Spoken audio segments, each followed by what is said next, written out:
వందనాలండి. ఈరోజు మే 26 ఒక భయంకరమైన విషయం. అంటే మనము మనసులో పెట్టుకోవాలి, భయంతో జీవించాలి. కాబట్టి ఈ హెచ్చరికలు మనకు చాలా అవసరం. పేతురు మొదటి పత్రిక 4:17లో దేవుని ఇంటి జనులు జాగ్రత్త అనే మాట మనం చూస్తూ ఉన్నాం.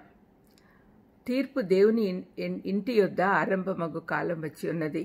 అది మన యొద్దనే ఆరంభమైతే దేవుని సువార్తకు అవిధేయులైన వారి గతి ఏమగును?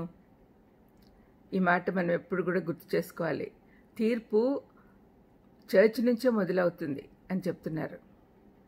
మరి మనము బిలీవర్స్గా ఉండి మనమే అంటే మన యొద్దనే తీర్పు ఆరంభమైతే మరి అసలు ఏమీ సువార్తను గురించి వినని వారి సంగతి ఏమవుతుందో ఒకసారి మనం ఆలోచిస్తే వాళ్ళ పట్ల కూడా మనకు భారం పెరుగుతుంది. ఎంత భయం గొల్పే ప్రకటన ఇది కదా. కాలం అనేది సంఘ యుగానికి సంబంధించింది. ఇది పెంతెకొస్తు దినమందు పరిశుద్ధాత్మని ప్రవేశంతో మొదలై సంఘం ఎత్తబడే వరకు ఉంటుంది. దేవుని ఇల్లు సంఘానికి సాదృశ్యంగా ఉంది. ఈ యుగంలో అవిశ్వాసులైన ప్రజల ద్వారా సంఘం తీర్పు తీర్చబడతా ఉంది. యేసుప్రభు భూలోకంలో ఉన్నప్పుడు శ్రమపడినట్లు విశ్వాసులు ఇప్పుడు శ్రమలు అనుభవిస్తూ ఉన్నారు. ఈ శ్రమల ద్వారా దేవుని ఇంటి వారు శుద్ధి చేయబడుతున్నారు. సువార్త అంగీకరించిన వారిపై దేవుని ఉగ్రత భయంకరంగా కుమ్మరించబడట ద్వారా దేవుని తీర్పు పరాకాష్ఠకు చేరుకుంటుంది.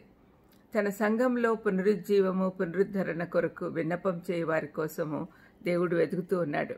దేవుని ఆత్మ తన జనుల మధ్య పనిచేస్తేనే గాని క్రైస్తవులలో ప్రవహిస్తున్న దుష్టత్వము నులివెచ్చనితనము ఆగిపోయి నీతి న్యాయములతో సంఘంలో నింపబడవు. దేశము సంపదలతో తొలుతూగదు.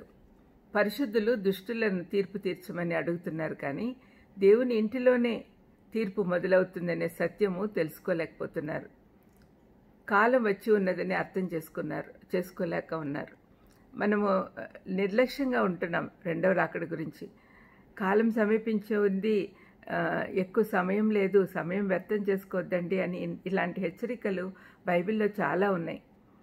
దేవుడు తన బిడ్డలపైకి భయంకరమైన తీర్పు పంపి వారు చాలా కష్టంగా రక్షింపబడితే నశించిపోతున్న పాపలపై ఆ భయంకరమైన తీర్పు పడితే ఏమవుతుంది?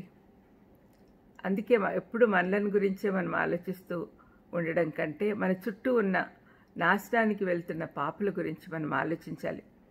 మన గురించి మనం జాగ్రత్త పడాలి. అట్ ద సేమ్ టైం మన చుట్టూ ఉన్న వాళ్ళు ఎంతోమంది సువార్త ఎరగని వారు నాశనానికి పోతుంటే మనము నిర్లక్ష్యంగా ఉండకూడదు అని ఈ హెచ్చరిక. దేవుడు సొదొమ గొమొర్రాలను నాశనం చేయాలని నిర్ణయించుకున్నప్పుడు అబ్రహాము లోతును రక్షించమని దేవుణ్ణి గోజాడాడు. లోతు బయటికి వచ్చటలో ఆలస్యం చేస్తూ ఉంటే దేవదూతలు బయటికి లాక్కొని అతన్ని అతని కుటుంబాన్ని అగ్ని నుండి కాపాడారు. అలాగే మనం కూడా సంఘంలోని నిలువెచ్చని క్రైస్తవులను, సంఘం వెలుపుటున్న పాపులను నరకాగ్ని నుండి కాపాడాలి. యూదా 23లో యూదా ఖచ్చితంగా దీని గురించి చెప్పాడు. అగ్నిలో నుండి కొందరిని రక్షించుడి, శరీర సంబంధమైన వారి అపవిత్ర ప్రవర్తనకు ఏమాత్రం ఒప్పుకొనక దాన్ని అసహ్యించుకొనుచు భయంతో కొందరిని కరుణించండి అని యూదా పత్రికలో రాయబడి ఉంది. కాబట్టి మనము అందరి గురించి ఆలోచిస్తూ మనల్ని మనం రక్షించుకొని ఇతరులను కూడా రక్షించాలి. ప్రార్థన చేసుకుందాం. దయమైడా ఈ హెచ్చరిక మా మనసులో ఎప్పుడు ఉండేటట్టు చేయమని, తండ్రి జాగ్రత్తగా ఉండేదానికి మాకు సహాయం చేయమని యేసుక్రీస్తు నామమున వేడుకొంచున్నాను తండ్రి. ఆమెన్. God bless you.